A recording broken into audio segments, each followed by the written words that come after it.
Welcome to beat exams. स्वागत है, धारदार स्वागत है, जोरदार बोरा भर स्वागत है आप सभी बच्चों का बीट एग्जाम्स के ऑनलाइन प्लेटफॉर्म पर। बच्चों, जैसा कि आपसे प्रॉमिस किया गया था कि बहुत ही जबरदस्त सेशन होने वाला हम लोगों का, बहुत ही जबरदस्त सेशन होने वाला है पॉलिटी के लिए।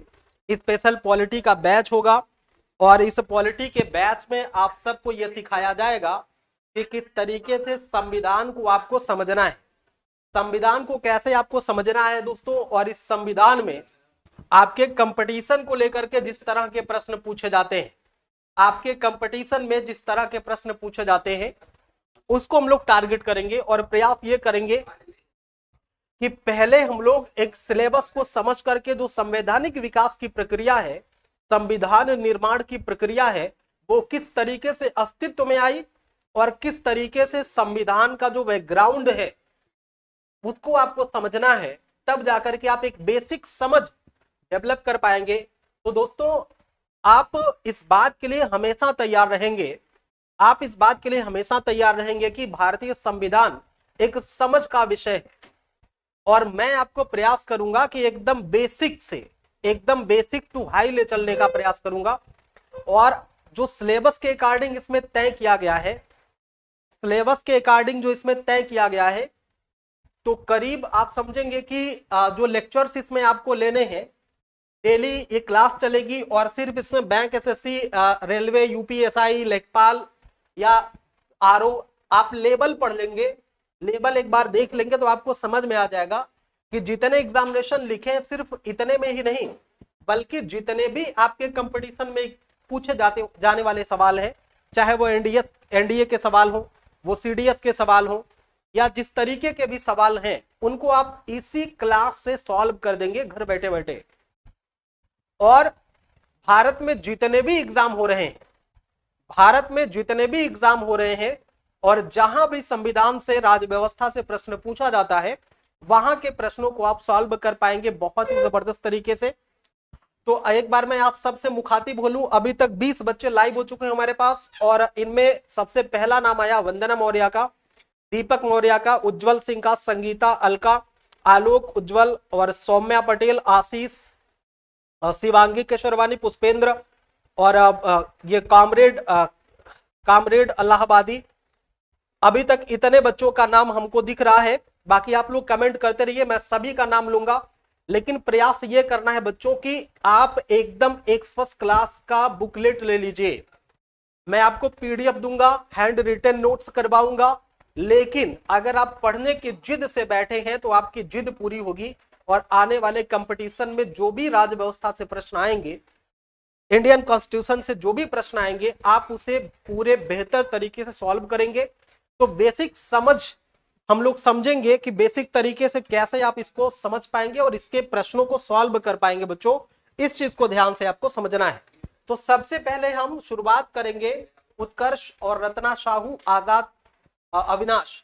सभी को नमस्कार है, सभी बच्चों का नमस्कार है, स्वागत है, जय हिंद है, वंदे मातरम सभी का। एक बार जल्दी से आप लोग बोल लो कि जय हिंद, सभी बच्चे एक बार जय हिंद बोलो। और जय हिंद के आगाज के साथ, जय हिंद के आगाज के साथ हम लोग शुरुआत करेंगे पॉलिटी के अपने सेशन को। तो आइए शुरुआत कर लेते हैं। एक बार सभी बच्चे जय हिंद का कमेंट करेंगे, एक बार सभी बच्चे जय हिंद का कमेंट करेंगे, सभी बच्चे जय हिंद। और तिरंगा का सिंबल शेयर करना सभी बच्चे, क्योंकि हम लोग भारतीय राज व्यवस्था के उस परंपरा का अध्ययन करेंगे जिसने भारतीयों के गौरव, आत्मसम्मान और व्यक्ति की मर्यादा को प्रतिस्थापित करने का प्रयास किया है और हर व्यक्ति की गरिमा, हर व्यक्ति की गरिमामयी उपलब्धि को भी आभासित करने का प्रयास किया गया, उसे प्रतिष्ठित करने का प्रयास किया गया। ऐसी भारतीय राज व्यवस्था की गौरवमयी परंपरा, गौरवशाली परंपरा का अध्ययन करने जा रहे हैं बच्चों। तो इसलिए सभी बच्चे एक स्वर में जय हिंद बोलेंगे। और सबसे पहले हम शुरुआत कर लेंगे सिलेबस की। तो भारतीय संविधान एवं राज्य व्यवस्था की क्लास डेली 7:30 बजे चलेगी। पहले आपको यह देख लेना है कि सिलेबस के अकॉर्डिंग चीजें कैसे होंगी। सिलेबस क्या है, कंटेंट क्या है बच्चों, ये समझ लो पहले। कंटेंट क्या है, पहले सबसे पहली बात आपको कंटेंट समझना है कि कंटेंट क्या है। माने कंटेंट के तहत हम क्या देखेंगे कि कंटेंट में जो भी कंटेंट हमारे हैं, विषय सूची है, क्या क्या पढ़ना है बच्चों, आने वाले 2-3 हफ्तों में आपको क्या पढ़ना है। आने वाले 2-3 हफ्तों में कैसे आपको पॉलिटी को शून्य से शिखर तक पहुंचाना है, कैसे आपको मांझना है, मस्तिष्क को कैसे ट्रेंड करना पॉलिटी को लेकर के बच्चों, इन तमाम चीजों को हम लोग पढ़ेंगे। पहले आपको सिलेबस समझना पड़ेगा। देखो, मार करने के लिए सबसे पहली चीज है कि आप उस विषय भूमि की, आप उस विषय वस्तु की पृष्ठभूमि को जानते होंगे, तब आप बेहतर तरीके से लड़ाई कर पाएंगे। तो दोस्तों, लड़ाई करने के लिए सबसे पहली बात है कि उस विषय वस्तु को समझना। तो सबसे पहले आप देखेंगे कि जितना हमने कंटेंट की बात किया है, देखेंगे करीब आप 41 टॉपिक है इसमें, टोटल 41 टॉपिक है, आप देख सकते हैं टोटल 41 टॉपिक है। तो पूरा का पूरा सिलेबस जो इंडिविजुअल में कवर करवाता हूं मैं, जो मैंने इंडिविजुअल यही पढ़ाने के लिए जो मैंने 5-5, 7-7 हजार रुपए फीस लिए, वो आपको मात्र 99 रुपए में मिल रही है। और वो कैसे कैसे पढ़ना है, टॉपिक को समझ लेते हैं। कैसे कैसे पढ़ना बच्चों, टॉपिक को समझ लेना। पहले सबसे पहले जो टॉपिक आपको बताया जाएगा, सबसे पहला जो विषय वस्तु हमारा होगा बच्चों, वो सबसे पहली विषय वस्तु हमारा क्या होगा, सबसे पहला विषय वस्तु हमारा क्या होगा, देखते हैं जरा सा ध्यान से समझना बच्चों। सबसे पहली चीज तो ये हम देखेंगे कि सामान्य परिचय क्या है। संविधान का सामान्य परिचय देख लेंगे कि संवैधानिक व्यवस्थाओं का विकास कैसे हुआ, उसकी पृष्ठभूमि बैकग्राउंड क्या, उस पर हम लोग डिस्कस कर लेंगे। और उसके बाद दिल पे पत्थर रख के मुंह पे मेकअप कर लेंगे और अगली वाली टॉपिक पे बढ़ जाएंगे दोस्तों, जिसका नाम है संवैधानिक विकास। माने भारत में संवैधानिक विकास की प्रक्रिया का क्रम कैसे रहा, इसको एकदम बेसिक से हम लोग समझने का प्रयास करेंगे, एकदम बेसिक से हम लोग समझने का प्रयास करेंगे। अगला चीज होगा कि संविधान की उद्देशिका, संविधान की उद्देशिका देखेंगे, अनुसूचियां देखेंगे और अनुच्छेद देखेंगे। और अगली टॉपिक जो चौथे नंबर पर आएगी फ्रेंड्स, वो आएगी संघ एवं उसका राज्य क्षेत्र। क्या होगा मेरे मुन्ना, सभी लल्ला और लल्लियों, क्या होगा, संघ और उसका राज्य क्षेत्र करेंगे, ठीक है। और अगली 5वें पे हम पढ़ लेंगे नागरिकता माने सिटीजनशिप। किस तरीके से सिटीजनशिप की प्रक्रिया, किस तरीके से सिटीजनशिप की प्रक्रिया चलती है, इसको हम लोग समझ लेंगे। सिटीजनशिप की प्रक्रिया किस तरीके से चल रही है, चलेगी, और किस तरीके से नागरिकता दी जाएगी, ली जाएगी, इन तमाम प्रक्रिया को हम लोग समझने का भरपूर प्रयास करेंगे, पूरा जोरदार धूमधाम से समझने का प्रयास करेंगे। अगला टॉपिक करेंगे मूल अधिकार, फंडामेंटल राइट और फंडामेंटल ड्यूटीज। दो टॉपिक बहुत ही गजब का पढ़ना है आपको, दो टॉपिक बहुत ही गजब का पढ़ना है आपको। जो सबसे गजब का टॉपिक होगा, जैसे मूल अधिकार, फंडामेंटल राइट, या इसी को एफआर कहते हैं दोस्तों, इसी को क्या बोलेंगे, इसी को एफआर बोलेंगे। और उसके बाद राज्य के नीति निर्देशक तत्व पढ़ लेंगे और फिर पढ़ेंगे क्या, मौलिक अधिकार। फिर पढ़ेंगे क्या, मौलिक अधिकार। फिर करेंगे क्या, मौलिक अधिकार पढ़ेंगे। और फिर क्या पढ़ेंगे बच्चों, मौलिक अधिकार पढ़ेंगे। एक बार फिर से एक बार देखो जरा सा,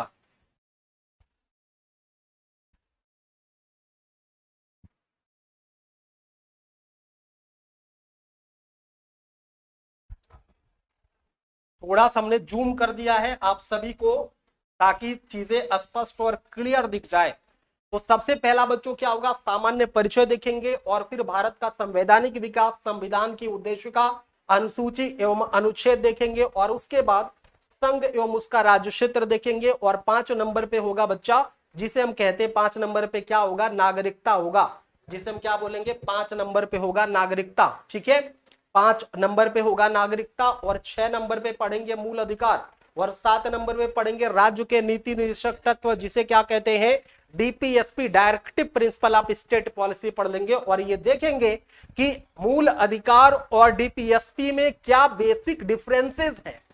मौलिक अधिकार और मूल कर्तव्य के साथ साथ डीपीएसपी जो राज्य के नीति निर्देशक तत्व है, इन तीनों में डिफरेंसेस क्या है बच्चों, इसका एक तुलनात्मक अध्ययन करेंगे। और अगला नंबर जो आएगा वो आएगा मौलिक अधिकार। और फिर हम लोग 9 नंबर पे पढ़ेंगे क्या, संघ, द यूनियन, जिसे कहा गया द यूनियन कहा गया। और उसके बाद देखिए 10 नंबर पे राष्ट्रपति, फिर उपराष्ट्रपति, केंद्रीय मंत्रिपरिषद, महान्यायवादी, सीएदी माने कैग, महाधिवक्ता, संसद, राज्यसभा, लोकसभा, और इसी के साथ साथ केंद्रीय परिषद से जुड़ा हुआ जो महत्वपूर्ण अन्य मुद्दा है, उसको हम लोग अन्य टॉपिक के तहत पढ़ेंगे। बहुत सारे, जैसे लोकसभा स्पीकर हुआ, उनसे संबंधित जो भी प्रावधान है, संसदीय प्रक्रिया हुआ, उन सबको हम लोग किस में पढ़ेंगे, वो अन्य टॉपिक के अंतर्गत पढ़ लेंगे। और अगली अगली बात देखिए, अगला क्या होगा, अगला टॉपिक होगा हमारा जैसे राज्य होगा, ठीक ना। 20 नंबर पे क्या पढ़ लेंगे, राज्य। उसके बाद फिर राज्यपाल, राज्य विधानमंडल या राज्य विधान परिषद, इनका गठन कैसे होता है, इनकी योग्यता, बहुत सारी चीजों को पढ़ना है। भारतीय न्यायपालिका, और भारतीय न्यायपालिका में सुप्रीम कोर्ट, हाई कोर्ट, और एक टॉपिक होगा अन्य, माने जो सेशन कोर्ट होते हैं, डिस्ट्रिक्ट कोर्ट होते हैं, उनके बारे में इस पर डिस्कस किया जाएगा। जो जजेस होते हैं उनकी नियुक्ति कैसे होती है, जजेस के द्वारा जो डिसीजन लिए जाते हैं उसका बेसिक आधार क्या होता है बच्चों, इन सबको पढ़ा जाएगा। और फिर एक टॉपिक आएगी जिसको हम केंद्र राज्य संबंध बोलेंगे, एक टॉपिक आएगी जिसको क्या बोलेंगे, केंद्र राज्य संबंध, अर्थात केंद्र सरकार और राज्य सरकार के बीच में जो शक्तियों का बंटवारा है, जो शक्तियों का पृथक्करण है, किस शक्ति पर पावर रखता है सेंटर, और किस शक्ति पर और किस टॉपिक पर, किस विषय वस्तु पर पावर रखता है आपका स्टेट, इन तब में हम देखेंगे केंद्र राज्य संबंध में।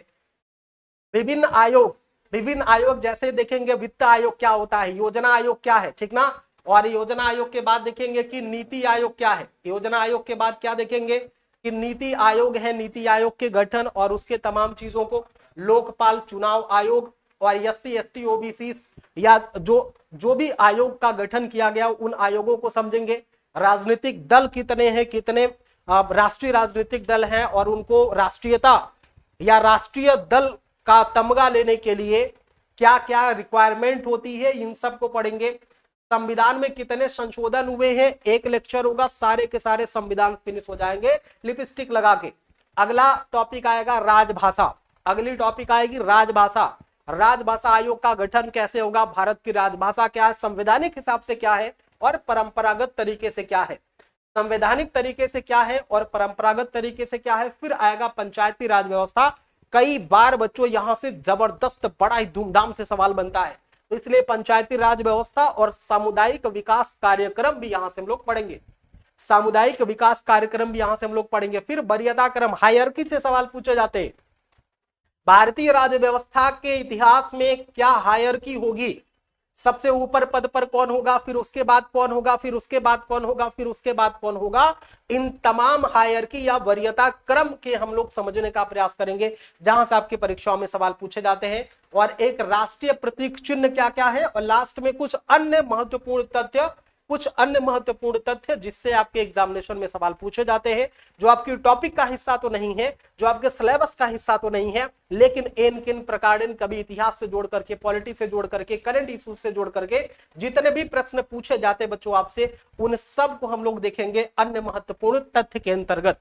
तो ये रहा बच्चों आपका पूरा का पूरा सिलेबस। मैं मिनिमाइज करके आपको दिखा दूं, अगर मैं मिनिमाइज करके आपको दिखा दूं, अगर आप स्क्रीनशॉट भी करना चाह रहे हैं तो मिनिमाइज करके मैं आपको दिखा दूं कि ये पूरा का पूरा सिलेबस है जो हमको कवर करना है पॉलिटी के सेशन के अंदर। ये पूरा का पूरा सेशन हमको कवर करना है आपके पॉलिटी में, पूरा का पूरा कवर करना बच्चों। ये पूरा का पूरा आपका क्या हो गया, ये हो गया आपका सिलेबस। तो ये तो मोटा मोटा चर्चा हो गया, मोटा नहीं मतलब बहुत पतला चर्चा हुआ, लाल लालियो बहुत पतला चर्चा। अगला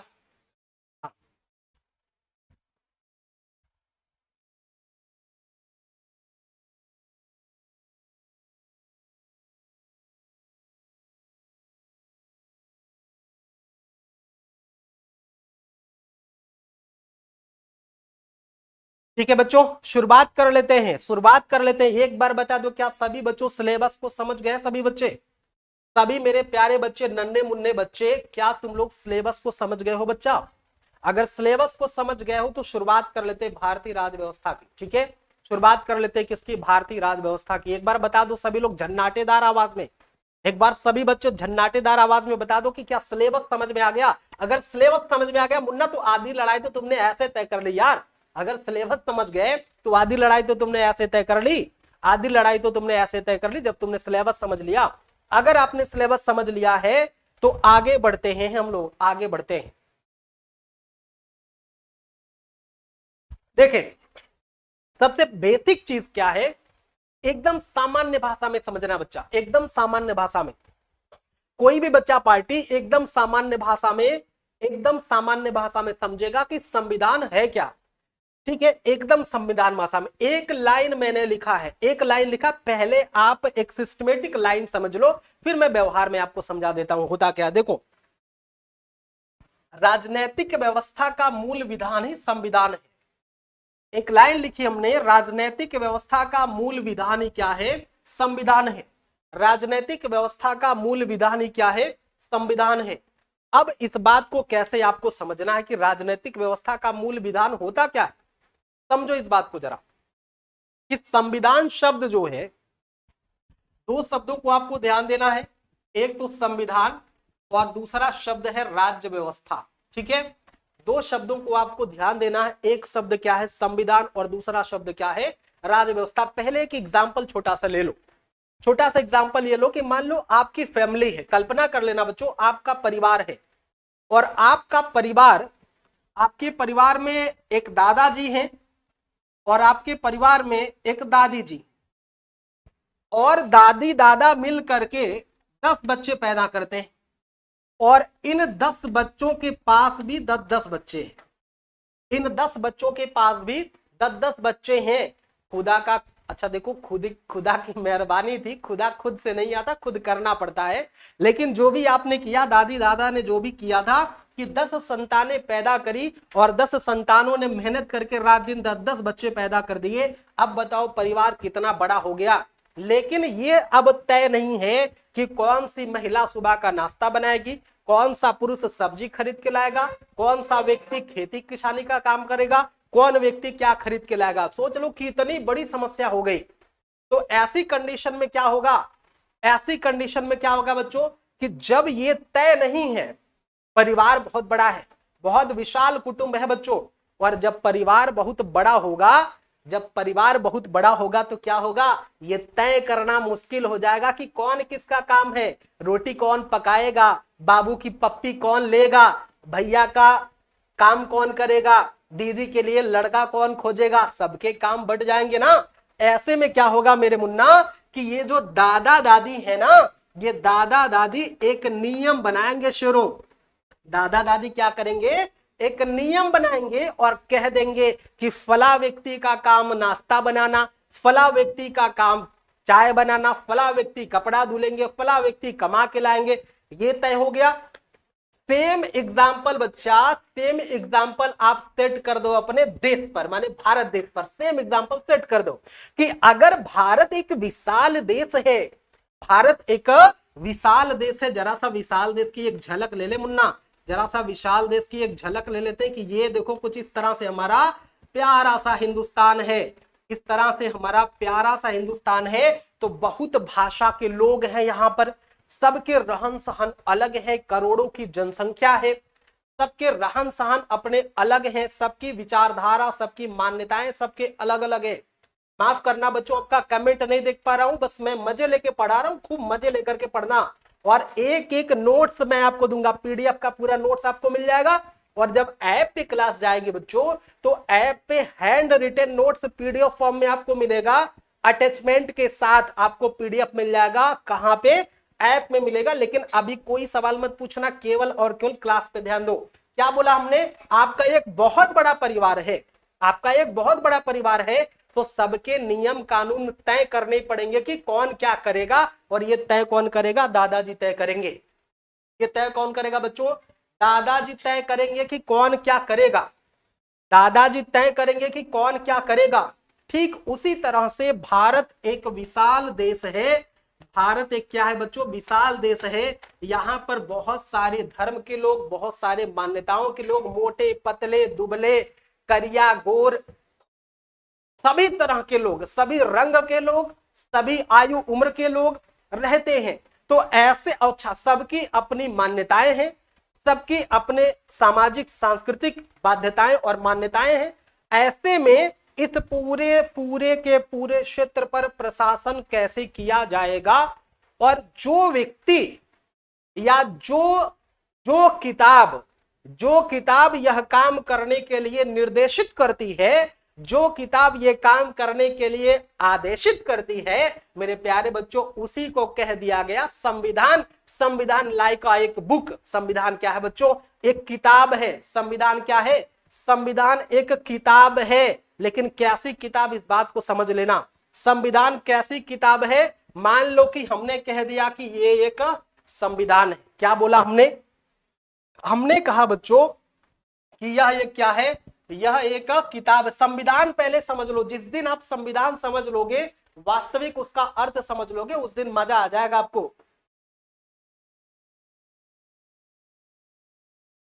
केवल और केवल आपको संविधान अगर समझना है बच्चों, तो मैं आपको यहां पे थोड़ा सा मिटा करके इसको समझा दे रहा हूं। मिटौना का नाम सुना है? मिटौना का नाम सुना है ना? इसको मिटौना से मिटा दे रहा हूं बच्चों। अब आ जाओ जरा सा देखते हैं। एक गोला खींच लिया ये वाला, और हमने क्या कहा विद्यार्थी पक्ष? हमने कहा कि ये क्या है बच्चों? ये है हमारा संविधान। ये क्या है? ये है संविधान। माने एक किताब है ये, एक किताब। संविधान का मतलब क्या? हमने क्या कहा कि संविधान एक किताब। एकदम बेसिक से समझाऊंगा बच्चों, एकदम बेसिक से। मतलब दिमाग पे बिना जोर दिए कलेजा में अगर जब तक ना उतर जाए तब तक कुमार कौशल से पढ़ना तुम्हारा व्यर्थ है। अरे मस्तिष्क की नसों को तोड़ के फड़फड़ा करके और तुम्हारे ज्ञान इंद्रियों को ना जगा दे, ऐसी क्लास तो भाड़ में जाए कुमार कौशल। ठीक ना? ऐसा दावा कर रहा हूं बच्चों, जबरदस्त तरीके से समझ में आएगा। और क्वालिटी तो ऐसा पढ़ोगे, मतलब जैसे जितना आसानी से सड़वाइन का फोन नंबर मिलता है ना, उतने आसानी से ही क्वालिटी तुम्हें समझ आ जाएगी मुन्ना। जितने आसानी से भैया के साली का नंबर मिलता है, उतने आसानी से क्वालिटी समझ में आ जाएगी। कैसे? देखो कैसे कैसे। जब हमने कहा कि संविधान को एक किताब समझ लो, संविधान को क्या समझोगे? एक किताब समझ लो। तो संविधान को एक किताब हमने समझ लिया। उस किताब में बच्चों कुछ अनुसूचियां हैं। उस किताब में कुछ क्या है? अनुसूचियां हैं। किताब में क्या है? कुछ अनुसूचियां हैं। और इसी किताब में बच्चों, इसी किताब में एक ऐसे सर्किल अगर हमने कर दिया, तो इस वाले सर्किल को क्या बोल देंगे? इस वाले सर्किल को बोल देंगे कि भाग है। इस वाले सर्किल को क्या बोल देंगे? कि इस किताब के कुछ भाग हैं। भाई एक किताब है, एक किताब है, एक किताब में कुछ पन्ना, उसके कुछ बातें अनुसूचियों के रूप में दर्ज है, और उसी में कुछ भाग है। और भाग के अंदर अगर हम देखें, तो भाग के अंदर कुछ ऐसे ऐसे ऐसे ऐसे छोटे छोटे इसमें पार्टिकल्स मिलते हैं, जिसे बोला गया है अनुच्छेद। जिसे क्या बोलते हैं? अनुच्छेद बोलते हैं। तो ये बताओ, बात समझ में आ गई? संविधान एक किताब है। संविधान किसी भी देश का लिखित दस्तावेज होता है। संविधान जैसे परिवार चलाने के लिए, कहानी से समझो बच्चों, कहानी से समझो कि जैसे परिवार चलाने के लिए दादाजी पिताजी एक नियम कानून गाइडलाइंस जारी करते हैं, ठीक उसी तरह से देश चलाने के लिए हमारे इतिहासकारों के द्वारा, या इतिहास में जो भी महान विभूतियां भारत के विद्वानों के द्वारा एक किताब, एक पुस्तक लिखी गई बच्चों, जिसे हम लोग संविधान कहते हैं। और इस संविधान में क्या है? संविधान, अगर ये बड़ा वाला गोला संविधान है, तो दूसरा वाला यहाँ पे, इसी संविधान में कुछ अनुसूचियां पाई जाती हैं। और इसी संविधान के कुछ ऐसे पार्ट होते हैं जिसको हम लोग भाग कहते हैं। और इसी भागों में क्या है बच्चों? अनुच्छेद है। इसी भागों में क्या है? अनुच्छेद है। अब कितने अनुच्छेद वर्तमान में है, कितने अनुच्छेद प्रारंभ में थे, कितने भाग वर्तमान में है, कितने भाग प्रारंभ में थे, इन सब को हम लोग देखेंगे। लेकिन अभी आपको इतनी बात समझ में आ गई होगी कि संविधान का मतलब होता है समधन विधान। समधन विधान, विधान का मतलब कि विधना, जो विधान बनाता है, माने जो एक ऐसा निश्चित कार्यक्रम जो घटेगा ही घटेगा, ठीक ना, वो विधान हो गया। वो क्या हो गया बच्चों? वो हो गया विधान। माने समधन विधान संविधान कह सकते हैं। एक बात और समझ लो, ये बात समझ में आ गई सबको? उम्मीद होगी ये बात समझ में आ गई। एक बार थोड़ा सा और तरीके से बात को समझ लो, एक बात थोड़ा सा और तरीके से समझ लो। इसको मैं कट करके फिर से आपको समझाने का प्रयास कर रहा हूं। अब एक बात तो ये हो गई, ठीक है, एक बात तो ये हो गई कि संविधान क्या है? किसी भी देश का लिखित दस्तावेज होता है जिससे वहां की जनता शासित होती है। अगर इसको सामान्य शब्दों में कहें तो राजनीतिक व्यवस्था का विधान। अगर सामान्य शब्दों में कहें तो राजनीतिक व्यवस्था का मूल विधान ही क्या कहलाता है? संविधान कहलाता है। इतनी बात आप समझ गए होंगे। एक बात और इसी के तहत समझ लो बच्चों, एक बात और समझ लो, एक अगली लाइन के रूप में अगर हम इसको देखें, सॉरी, अगर इसको सिस्टमेटिक समझने का प्रयास करें, अगर हम इसको सिस्टमेटिक समझने का प्रयास करें तो हम कहेंगे, अगर बच्चों इसको सिस्टमेटिक समझने का प्रयास करें तो हम कहेंगे कि संविधान किसी देश की व्यवस्था के उस आधारभूत ढांचे का निर्माण करती है जिससे उस देश की जनता शासित होती है। ध्यान से समझना, जिससे उस देश की जनता शासित होती, मतलब अपने शासन के लिए खुद का बनाया गया नियम। जैसे आप अपने लिए नियम बनाते हैं कि कल से 5 बजे उठेंगे, 5 से 6 बजे फ्रेश होंगे, फिर कुछ वर्जिश करेंगे, एक्सरसाइज करेंगे, फिर ये करेंगे वो करेंगे, अपने लिए तो आप नियम बनाते हैं ना। सेम उसी तरह से कोई देश ऐसा है जो अपने आप को कैसे शासित करेगा, अपने देश में पाए जाने वाली जनता को कैसे शासन के तहत एक क्रमबद्ध तरीके से, एक नियमबद्ध तरीके से रखेगा, उसी को बोलते हैं संविधान। क्या बोला गया? उस देश की जनता शासित होती है, यह कार्यपालिका, विधायिका और न्यायपालिका का सृजन करती है। इन्हें ही संविधान का 3 अंग माना गया। अगर आपसे पूछे बच्चों कि संविधान का अंग क्या है, अगर आपसे पूछे कि संविधान के कितने अंग हैं, अगर आपसे पूछे कि संविधान के कितने अंग हैं तो बता देना 3। पहला क्या बताओगे? पहला बता देना है क्षमा चाहते हैं,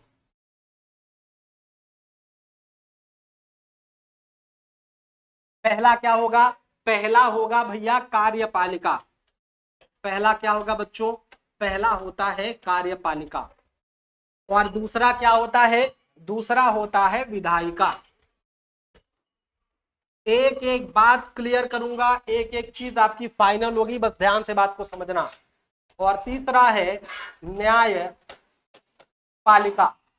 तीसरा क्या है बच्चों? न्यायपालिका। तीसरा क्या है? न्यायपालिका। तीसरा क्या है? न्यायपालिका। ध्यान से बात को समझना। हमने कहा कि संविधान के 3 अंग हैं।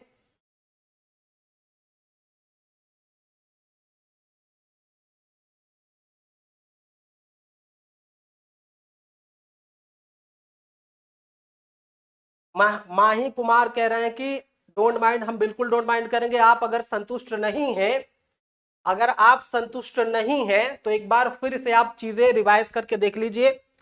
हमने सिर्फ इतनी सी बात कही है कि एक एग्जाम्पल दिया कि कैसे आप संविधान को समझेंगे। अगर हमने एक परिवार का एग्जाम्पल लिया कि एक परिवार हमारा है जिसमें दादी दादा हैं और उनके 10 बच्चे हैं, 10 बच्चों को 10-10 बच्चे हैं, और अब उसमें किसी का काम निर्धारित नहीं है, उसमें किसी का काम निर्धारित नहीं है, कौन किस काम को करेगा ये तय नहीं है, तो कोई व्यक्ति जो मन करेगा वो करेगा। शुरुआत में जैसे राजशाही व्यवस्था थी, शुरुआत में राजशाही व्यवस्था थी, और राजशाही व्यवस्था में ये होता था, कोई किसी पर नियंत्रण नहीं था। राजा के मन में जो भी बात आई, राजा के मन में जो भी बात आई वही डिसीजन होता था, वही सर्वमान्य होता था, चाहे वो किसी का गर्दन काटने की बात कर दे, चाहे वो किसी को माफ करने की बात कर दे। अरे आपने बाहुबली फिल्म देखी होगी, बाहुबली में जब बाहुबली अपनी पत्नी को लेकर के दरबार में उपस्थित करता है, बाहुबली जब अपनी पत्नी को दरबार में उपस्थित करता है और उसके ऊपर चोरी का इल्जाम लगाया गया, तो उसने क्या बोला? जब गर्दन काटता है, कहता है कि जो चोरी करता है, जो गलत काम करता है, वो कांपता है, वो झुकता है, और उसने गर्दन काट दिया। सिर्फ इस बात के लिए राजा के मन में जो आया वही कानून था, राजा के मन में जो आया वही कानून था। माहिष्मति का साम्राज्य शब्दों से चलता था, कोई लिखित कानून की व्यवस्था नहीं थी। जो हमने एग्जाम्पल दिया कि दादी दादा घर में हैं, अब उन्होंने सबको क्या कर दिया? सबके काम को डिसाइड कर दिया कि कौन क्या करेगा। न्यायपालिका, देश के, अगर हम देश को एक परिवार समझे तो देश की जो संसद है वो कानून पारित करेगी, जो विधायिका है वो कानून पारित करेगी, कार्यपालिका फॉलो कराएगी। दादा दादी के रूप में अगर हम संसद को समझे तो संसद कानून बनाती है बच्चों, और संसद जो संविधान सभा थी उसने संविधान का निर्माण किया था। दादी दादा मीन्स संविधान सभा, और संविधान सभा ने यह तय कर दिया कि कौन व्यक्ति का क्या काम होगा, कौन व्यक्ति प्रधानमंत्री बनेगा उसकी योग्यता क्या होगी, कौन व्यक्ति राज्यपाल बनेगा उसकी क्या योग्यता होगी, राष्ट्रपति, सभी पदाधिकारियों के पद, उसकी गरिमा, उसकी योग्यता, सब कुछ हमारे संविधान में लिखा गया है। अगर इतना सिंपल एग्जाम्पल आपको नहीं समझ में आया तो फिर हमें नहीं लगता कि आपको इससे बेहतर तरीके से, इससे आसानी से कोई समझ पाएगा। सेकंड बाय यू दादा दादी, उम्मीद है कि अब आप समझ गए होंगे। दादी दादा को संविधान सभा के रूप में देखो, और जो नियम कानून या संविधान बनाया गया उसको आप ऐसे समझोगे तो समझ आ जाएगी बात। क्या बोला गया कि संविधान किसी देश की व्यवस्था के उस आधारभूत ढांचे का निर्माण करती है जिससे उस देश की जनता शासित होती है। अगर आपको एग्जाम्पल से ना समझ में आया हो तो आप इस बात को देख करके समझ लीजिए। ये एकदम बेसिक बात है जिसको एकदम कतई नहीं समझ में आता है, एकदम वो फ्रेशर बच्चा जो पहली बार संविधान राज व्यवस्था का नाम सुन रहा है वो भी धड़ल्ले से इस बात को समझेगा, जानेगा। बस इतनी आसान भाषा में समझाना चाह रहा हूं, इतने आसान भाषा में बताना चाह रहा हूं आपको मैं, ठीक है। शासित होती है, कार्यपाल, न्यायपालिका और विधायिका का सृजन करती है। तो संविधान के 3 अंग बता दिए गए। पहला अंग क्या बोला गया, कार्यपालिका, दूसरा अंग क्या बोला गया, विधायिका, और तीसरा अंग क्या बोला गया, न्यायपालिका। तीसरा अंग क्या बोला गया बच्चों, न्यायपालिका बोला गया। ये 3 अंग हैं संविधान के। कितने अंग हैं, 3 अंग हैं संविधान के। अब इसको आपने अभी तक क्या समझ लिया, एक बार मैं फिर से रिकॉल करवा दूं आपको, एक बार मैं फिर से आपको रिकॉल करवा दूं, एक बार फिर से देख लीजिए। हमने कहा कि किसी भी देश की जनता जिस नियम कानून से शासित होती है, जिस नियम कानून के तहत चलती है, उसे एक किताब में रखा गया है, एक किताब में लिखा गया है, जिसे उस किताब को संविधान कहते हैं। ऐसी किताब जिसमें कुछ विधान, कुछ नियम कानून लिखे गए उसे संविधान कहते हैं। अगर एक सिस्टमेटिक भाषा में समझना चाहे तो संविधान क्या है, संविधान राजनीतिक व्यवस्था का मूल विधान है। संविधान क्या है, राजनीतिक व्यवस्था का मूल विधान है।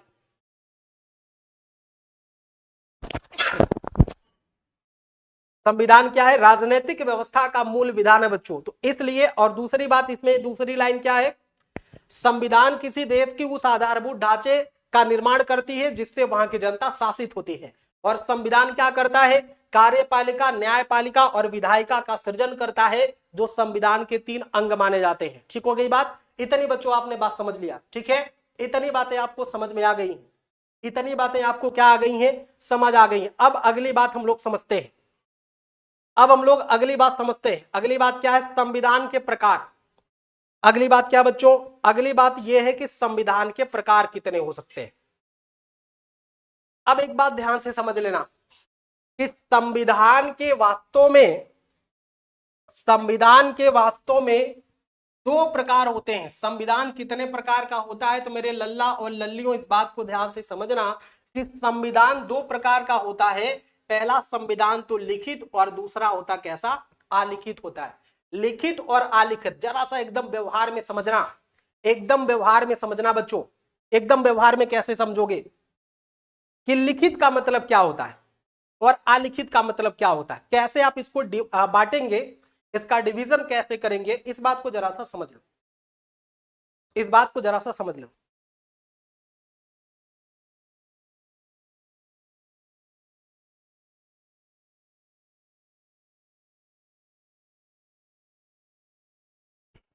क्या बोला, अभी बोला कि कैसे आपको संविधान समझना कि लिखित अलिखित। जैसा हमने कि एग्जाम्पल दिया आपको ना, एक एग्जाम्पल दिया।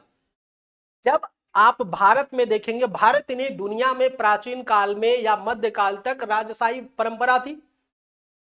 राजा का शब्द ही क्या था, शासन था। राजा का शब्द क्या था, शासन था। राजा जो कह दिया वही तय था। तो ऐसी कंडीशन में राजा का जब कहा हुआ बात ही, राजा के द्वारा बोली गई बात ही जब कानून था, तो ऐसे में कोई लिखा नहीं गया था, ओरल चलता था, ओरल। ऐसे आज किसी ने किसी की बकरी चुराई, आज हमने कह दिया कि बकरी चुराने का दंड यह कि तुम एक बकरी इनको दे दो। कल कोई सेम चोरी करता है तो हमने कहा कि गला काट दो, क्योंकि बकरी चुराया था, क्योंकि ओरल है, कोई लिखित दस्तावेज नहीं होता था। तो ऐसे संविधान जो अलिखित होते थे, ऐसे संविधान जो अलिखित होते, दो तरह से इसको समझना है, जो लिखित संविधान है और जो अलिखित संविधान है, दोनों को समझना बात को। पहले जो लिखित संविधान है, जैसे इसका सबसे अच्छा एग्जाम्पल एक तो भारत है और दूसरा है यूएसए। लिखित संविधान का सबसे अच्छा एग्जाम्पल क्या है? भारत और यूएसए।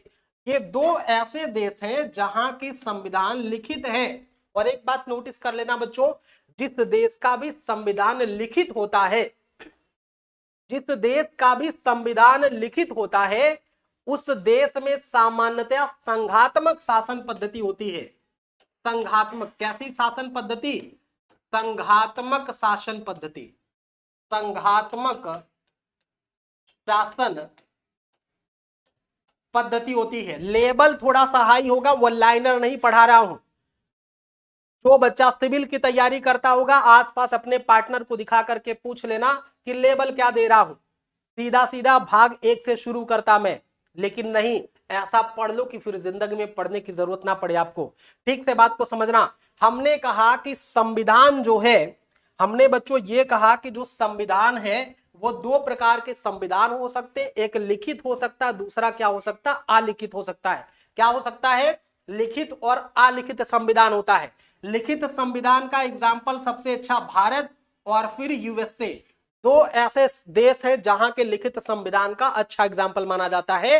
लेकिन एक बात यह भी है कि जिस देश के संविधान लिखित होते हैं वहां की शासन व्यवस्था सामान्यतया कैसी होती है? संघात्मक होती है। अब संघ क्या होता है, संघात्मक शासन व्यवस्था क्या होती है, इसको बच्चों हम आगे डिस्कस करेंगे। जैसे हम संघ वगैरह जब पढ़ेंगे भाग 5, तब वहां पे संघात्मक व्यवस्था को डिस्कस करेंगे। ठीक ना, कि किस कंडीशन में पावर सेंट्रलाइज होता है और किस कंडीशन में पावर डिस्ट्रीब्यूट होता है, बटा हुआ होता है, बिखरा हुआ होता है।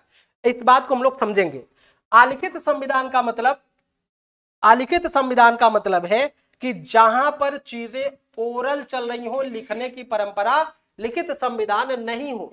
तो दो देश, एक तो ब्रिटेन का नाम यहां पर आप जानेंगे, एक नाम है ब्रिटेन का, एक नाम क्या बच्चों?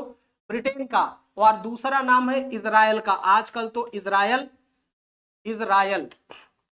आजकल इजराइल बहुत ही जबरदस्त तरीके से चर्चे में है। तो दो देश ऐसे हैं, ब्रिटेन और इजराइल। किसी दिन लेंगे इसको भी अलग से क्लास। लिखित संविधान भारत और यूएसए का है। सामान्यतः शासन पद्धति कैसी होती है? संघात्मक होती है। और अलिखित संविधान कहां का है? ब्रिटेन का और इजराइल का है, जहां की शासन पद्धति बच्चों कैसी होती है? सामान्यतः कैसी होती है? तो एकात्मक होती। कैसी होती है? एकात्मक होती है। बस इतनी बात आप समझ लेना कि जो भी लिखित संविधान वाले देश होंगे वहां की शासन पद्धति संघात्मक हो सकती है या मैक्सिमम होती है। जहां पर अलिखित संविधान होते हैं वहां की शासन पद्धति कैसी होती है? तो एकात्मक होती है। बता दो सभी बच्चों को समझ में आ गया क्या? बता दो कि सभी बच्चों को जमदार तरीके से समझ में आ गई बात। अब एक बात समझ लेना कि ये तो संविधान के प्रकार हो गए बच्चों, ये तो क्या हो गए कि संविधान के प्रकार हो गए और किस तरह की व्यवस्थाओं से वो लागू होता है, किस तरह की व्यवस्थाओं से वो लागू होता है। अब इस बात को जरा सा और गहराई से समझना, इस बात को जरा और गहराई से समझना मेरे बच्चों कि अगली बात क्या हो सकती है। अगली बात ये हम देखेंगे कि संविधान का लागू होना। एक चीज ध्यान से समझना कि अब संविधान जो बन गया है वो संविधान लागू किस पर होगा? जो संविधान बन गया है वो संविधान लागू किस पर होगा? तो ये एक बात, इस बात को ध्यान से पहले समझ लो कि संविधान का लागू होना, ठीक है, जो ये संविधान होगा, जो किताब हमने नियम कानून का संग्रह बनाया है, ये किताब लागू किस पर होगी? ध्यान से बात को समझना पहले।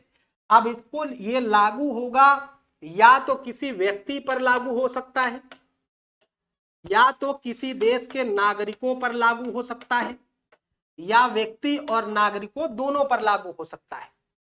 दो तरह से चीजों को समझना। हमने कहा कि संविधान का लागू होना, तो संविधान लागू कैसे होगा? संविधान लागू कैसे होगा और किस पर लागू होगा? जो भी नियम कानून बना है वो किस पर लागू होगा? एक बात तो ये आई कि संविधान लागू हो सकता है व्यक्ति और नागरिकों पर। दूसरी बात, राज्य या सरकार पर। दूसरा किस पर लागू होगा, तो राज्य या इसी को कह दिया गया सरकार। दोनों एक दूसरे के सिनोनिम से पर्याय है, दोनों एक दूसरे के पर्याय है बच्चों, दोनों एक दूसरे के पर्याय है।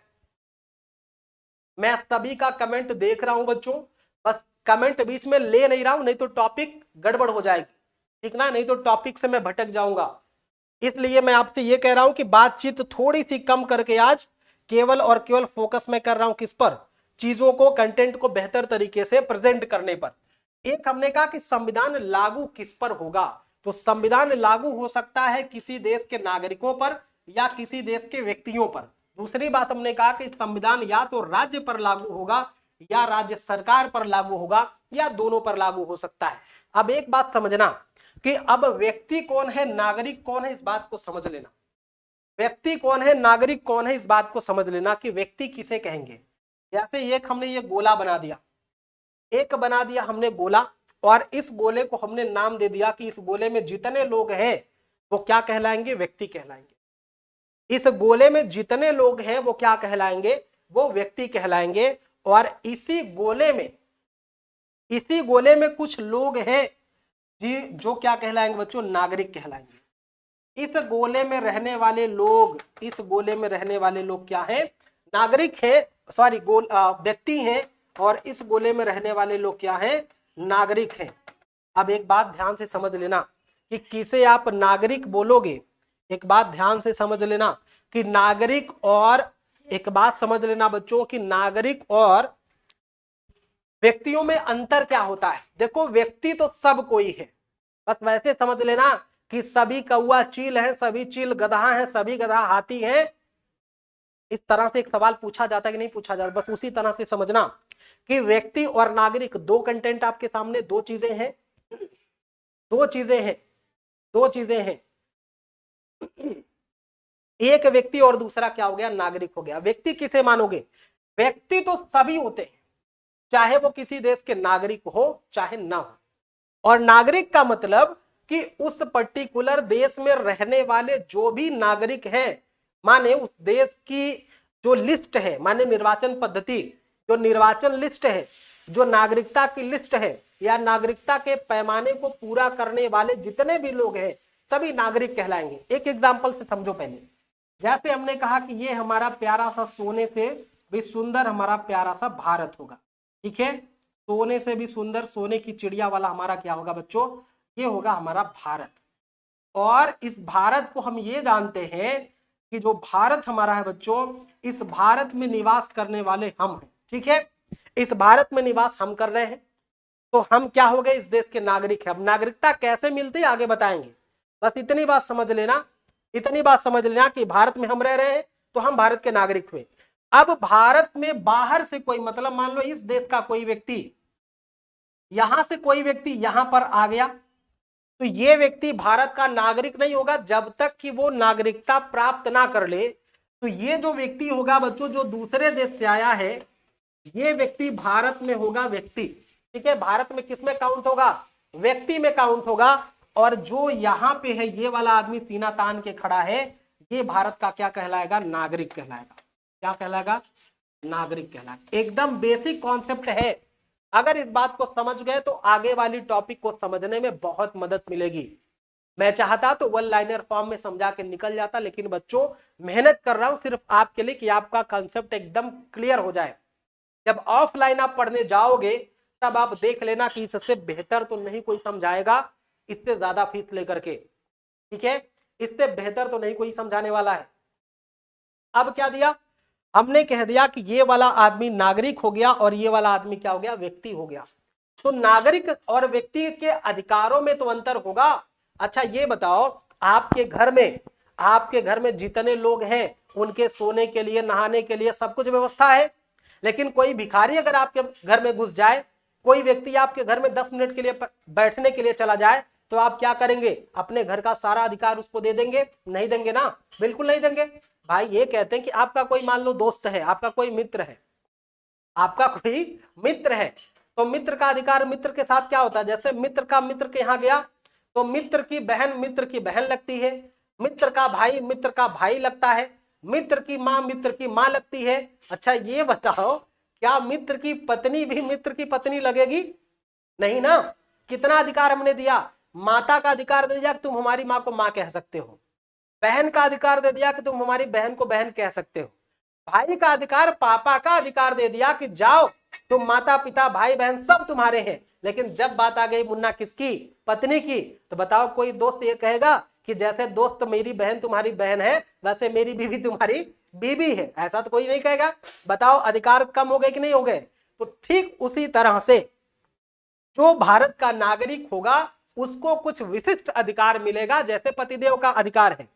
जो बाहर से व्यक्ति आया है उसको कुछ कम अधिकार मिलेगा, जैसे गर्लफ्रेंड और बॉयफ्रेंड वाला अधिकार होता है, ठीक ना। कुछ अधिकार सिर्फ पतिदेव के लिए बचा करके रखे जाते हैं और कुछ अधिकार बॉयफ्रेंड गर्लफ्रेंड्स को दिया जाता है, ठीक ना।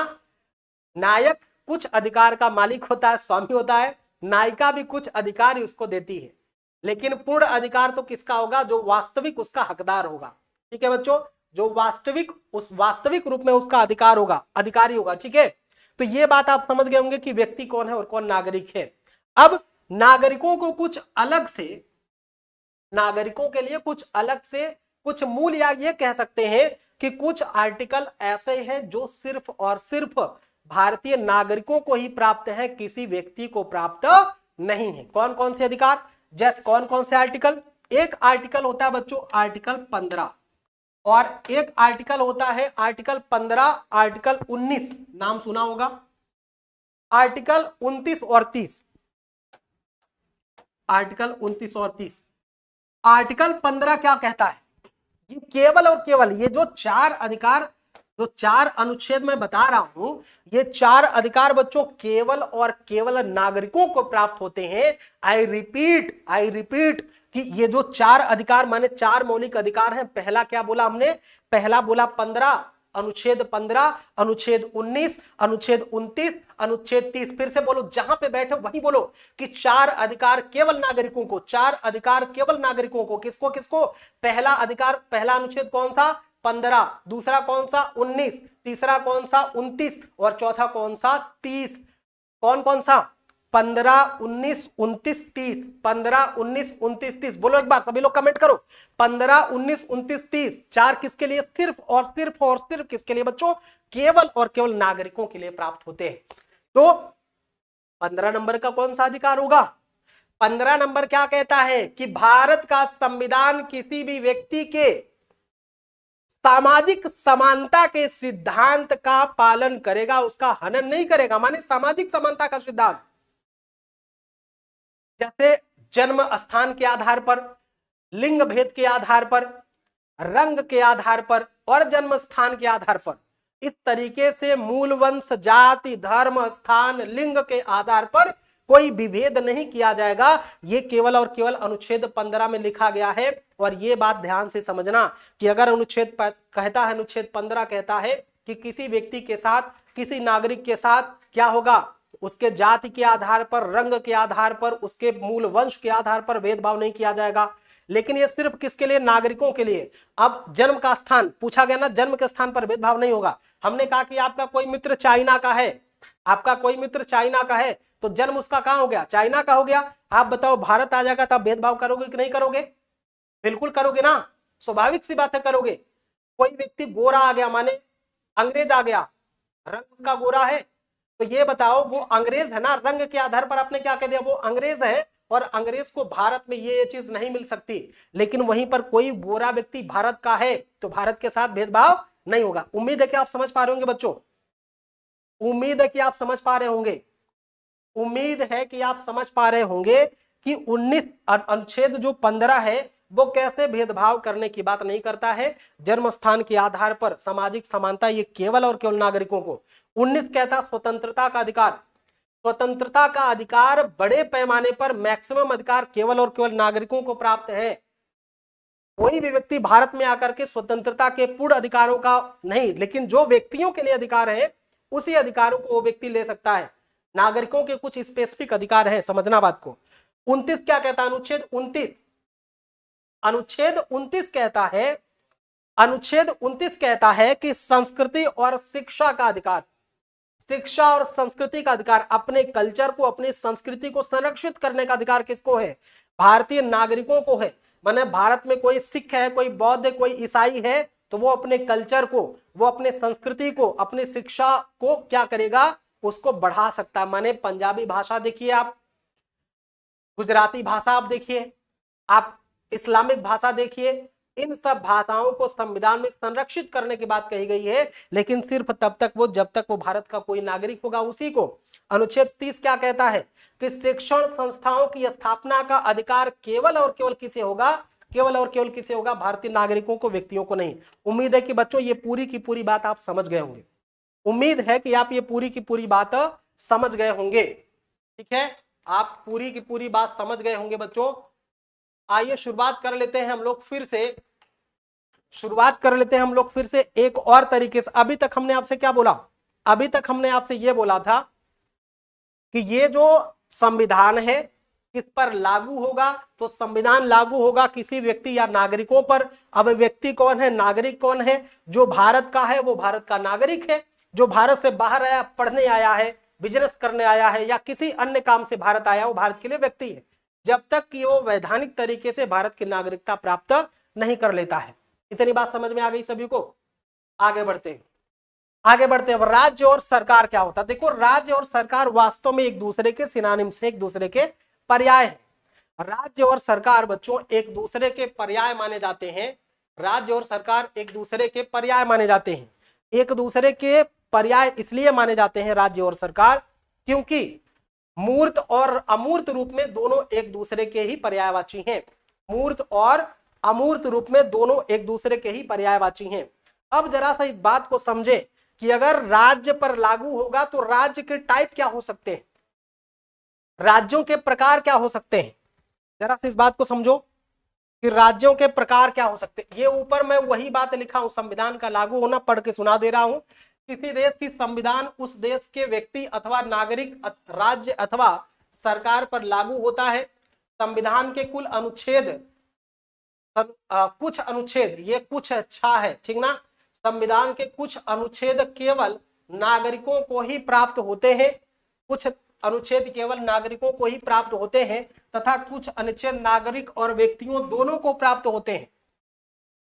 जैसे भारतीय संविधान का अनुच्छेद 15, 19, 29 और 30 केवल और केवल भारतीय नागरिकों को ही प्राप्त है। बस इतनी सी बात है बच्चों।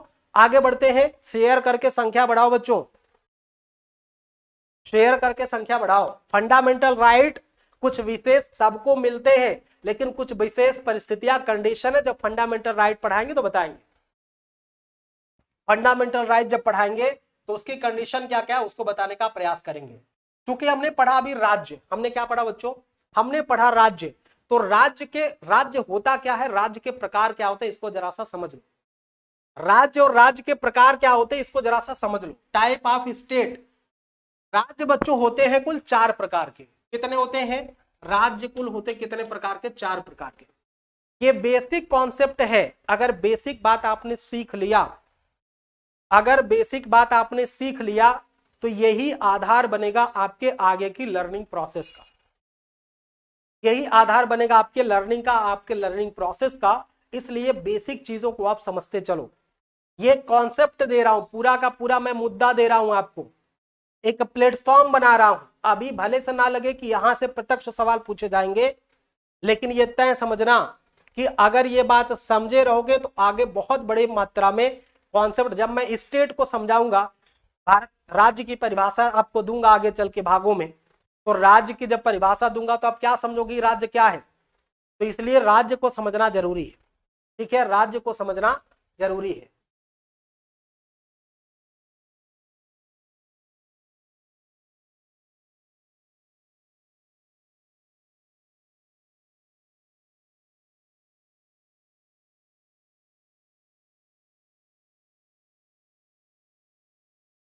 अब देखो राज्य क्या होते हैं इस बात को जरा सा समझ लो। अन्नू कह रहे हैं कि बिल्कुल समझ आ रहा है। शिवांगी कसरवानी कह रहे हैं यस सर। दीक्षा मिश्रा कह रहे हैं यस सर। संगीता कह रही हैं yes sir. Lovely Singh fundamental right में पढ़ाऊंगा तो उसमें बता दूंगा आपको। स्टेटस हाँ लगाए हैं, दीपक कह रहे हैं। लगभग सभी बच्चों को आ रहा है, चीजें समझ आ रही हैं, आपका कमेंट्स बता रहा है कि आप चीजों को बेहतर तरीके से समझ रहे हैं। अब एक बात जरा सा समझ लेना कि राज्य क्या होता है। एक बात समझ लेना कि राज्य क्या होता है। राज्य वास्तव में राज्य वास्तव में चार प्रकार के हो सकते हैं। सबसे पहला राज्य होता है जिसका नाम दिया गया पुलिस राज्य। दूसरा होता है औपनिवेशिक राज्य। तीसरा होता है अधिराज्य। और चौथा होता है लोक कल्याणकारी राज्य। कई बार आप जानते होंगे कि ब्रिटिश भारत में एक उपनिवेश राज्य स्थापित किया था, औपनिवेशिक राज्य स्थापित किया था। अब यहीं से शब्दावलियां उठेंगी। पुलिस राज्य किसे कहेंगे, औपनिवेशिक राज्य किसे कहेंगे, अधिराज्य किसे कहेंगे माने डोमिनियन स्टेट किसे कहेंगे, डोमिनियन स्टेट किसे कहेंगे, लोक कल्याणकारी राज्य कहेंगे माने वेलफेयर स्टेट किसे कहेंगे, पॉलिस स्टेट, औपनिवेशिक राज्य किसे कहेंगे, अधिराज्य किसे कहेंगे, लोक कल्याणकारी राज्य किसे कहेंगे। इस बात को पहले समझ लो, क्योंकि आगे चल के मैं ये नहीं समझाने आऊंगा। मैं सिर्फ इतना बता दूंगा कि अधिराज्य घोषित किया, या बता दूंगा औपनिवेश अपना स्थापित किया, या बता दूंगा कि लोक कल्याणकारी राज्य है। इसलिए बच्चों इसको यहीं पर समझ लो, इसीलिए इसको बच्चों इसी पर समझ लो। अभी लास्ट में क्लास जब ओवर हो जाएगी तो 5 मिनट के लिए आप सबके सवाल मैं लूंगा। जितने सवाल आप लोग पूछना चाहेंगे हर सवाल का जवाब दूंगा, चाहे वो एडमिशन से जुड़ा हो, चाहे वो ऐप से जुड़ा हुआ मामला हो, या आपका पर्सनल कोई इशू रहा हो, या टॉपिक से जुड़ा हुआ कोई मुद्दा रहा हो। आपका प्रश्न मैं लूंगा लास्ट के 5 मिनट। लेकिन अभी आप लोग कंटेंट समझने पर ध्यान दो बच्चों, ठीक ना। अभी आप कंटेंट समझने पर ध्यान दो, बाकी चीजें तो गौण है। यार इस समय ये बताओ, कोरोना जैसे पैनिक में ऐसा पेंडेमिक है जिससे पूरी दुनिया परेशान है। मैं चाहता तो कोरोना पर रिपोर्ट बना लेता, मैं चाहता तो इस समय फिलीपींस और इजराइल में लड़ाई चल रही, मैं उस पर कोई वीडियो बना लेता, ऐसे ही चिल्ला चिल्ला के पढ़ाता तो लाख व्यूवर्स आ जाते। हम व्यूवर्स के लिए थोड़ी काम कर रहे हैं। अगर इस समय मैं ये ताउको तूफान पर बना दूं कोई वीडियो तो हजारों हजार देखने वाले आ जाएंगे। लेकिन आप ये बताओ बच्चों, कोई मैं गाना गा दूं, कोई नाच दूं, डांस कर दूं, अगर मुझे व्यूवर्स जुटाने होते तो मेरे पास बहुत हथकंडे हैं। अगर हमारे पास समय है, हमारे पास ज्ञान है, तो हम नाचने और कूदने में समय व्यर्थ नहीं कर सकते। हम व्यर्थ के काम में अपने समय को बेकार नहीं कर सकते बच्चों। मेरे पास 50 बच्चे ही जुड़ेंगे तो क्या, लेकिन जो पूरी ईमानदारी से जुड़ेगा, पूरी निष्ठा के साथ जुड़ेगा और कुछ सीखने के उद्देश्य से जुड़ेगा, उसको मैं वो चीज बताऊंगा जो पूरी जिंदगी उसको काम आएगा। उसके सिलेक्शन में तो दावा है कि बहुत बड़ी भूमिका निभाएगा, लेकिन पूरी जिंदगी काम आएगा। तो इसलिए ना तो लाइक चाहिए, अगर आप आ गए हैं तो कर लो, दस्तखत लगा दो कि तुम आ गए हो, लेकिन हमको संख्या नहीं बढ़ाना, व्यूवर्स नहीं बढ़ाने के लिए काम हो रहा है। हाँ व्यूवर्स इसलिए बढ़ाने की अच्छी चीज है, अमृत बट रही है तो ज्यादातर लोग पी करके अमर हो जाए, बस इतना कहने का मतलब होता है। बाकी शेयर करने से, आपके लाइक करने से कुछ घटता बढ़ता नहीं है। आपके व्यवहार का परिमार्जन हो गया, मेरी क्लास में आपके व्यक्तित्व का निखार हो गया, और अगर आपके कंपटीशन को फाइट करने में हमारी टीम ने जरा सा भी पुश किया तो हम अपने आप को धन्य समझेंगे, सौभाग्यशाली समझेंगे। ठीक है बच्चों, तो इसलिए आप लोग फोकस करेंगे। लास्ट में आपको 5 मिनट मिलेगा। अब एक बात समझो, एक बात समझो, पुलिस राज्य क्या होता है, जरा सा राज्य को समझते हैं। राज्य बहुत खतरनाक बला लग रही है। राज्य क्या होता है, स्टेट क्या होता है, व्हाट इज स्टेट।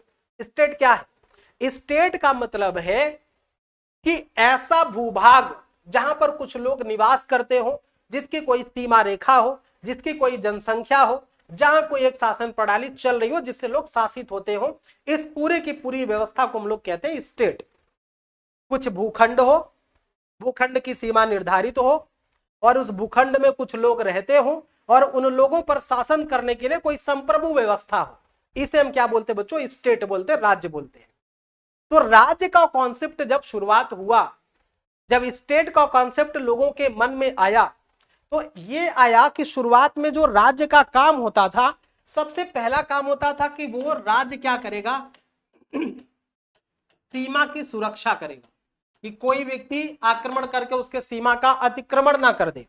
तो राज्य का काम हुआ करता था सीमा की सुरक्षा करना, और जो भी उसके नागरिक हैं, उन नागरिकों के कोई नागरिकों का अगर कोई आंतरिक मामला है, नागरिकों के मामले में हस्तक्षेप करना। नागरिकों के मामले में क्या करेगा? हस्तक्षेप करेगा। राज्य, शुरुआती राज्य जब पुलिस राज्य था, माने पुलिस राज्य का मतलब कि नागरिकों को सुरक्षा देगा, पुलिस का काम है नागरिकों को सुरक्षा देना, नागरिकों के आंतरिक मामलों का निपटारा करना, नागरिकों के जो सीमा है, राज्य की सीमा की सुरक्षा करना। ऐसे कुछ एक काम थे, ऐसे कुछ एक काम थे। जब इस तरह के काम राज्य करता था तब उसे कहा जाता था पुलिस राज्य। आई होप आप लोग बेहतर तरीके से समझ रहे होंगे। पुलिस राज्य का मतलब होता है बच्चों, पुलिस स्टेट का मतलब होता है कि राज्य की अवधारणा का वह समय, राज्य की अवधारणा का वह समय जब राज्य का उद्देश्य क्या होता था? सीमा की सुरक्षा करेगा, नागरिक मामलों में हस्तक्षेप करेगा, कोई व्यक्ति आपस में लड़ झगड़ रहे तो उनका निपटारा करेगा। इस तरीके के काम हुआ करते जब राजशाही परंपरा से धीरे धीरे बात आगे चल रही थी। राजशाही परंपरा से जब बात धीरे धीरे आगे चल रही थी तो वो उसे बोला गया पुलिस राज्य। लेकिन धीरे धीरे बच्चों ऐसा हुआ कि राज्य के अवधारणा में और राज्य के उत्तरदायित्व में परिवर्तन हुआ। राज्य की अवधारणा में और राज्य के उत्तरदायित्व में परिवर्तन हुआ। ये काम हम बता रहे कि जब आप कह सकते हैं मतलब राजाओं का शासन हुआ करता था, राजाओं का शासन हुआ करता था। तो उस समय राजा क्या करते थे? अपने सीमा की सुरक्षा करते थे। जैसे अकबर, बाबर, शिवाजी, ये सब क्या करते थे? चंद्रगुप्त मौर्य, ये लोग क्या करते थे? अपने सीमा की सुरक्षा ही तो कर रहे थे भाई। और क्या कर रहे थे? सीमा की सुरक्षा कर रहे थे। अब कोई हीरा मोती आपस में लड़ गए तो राजा बुला करके उनको दंडित भी करता था। कोई चोरी झपसटाई कर लिया तो उसको बुला करके दंडित भी करता था। यही सब तो काम था राजा का, स्टेट का। और क्या था? राज्य का यही सब काम हुआ करता था। तब उसे हम लोग बोलते थे पुलिस राज्य।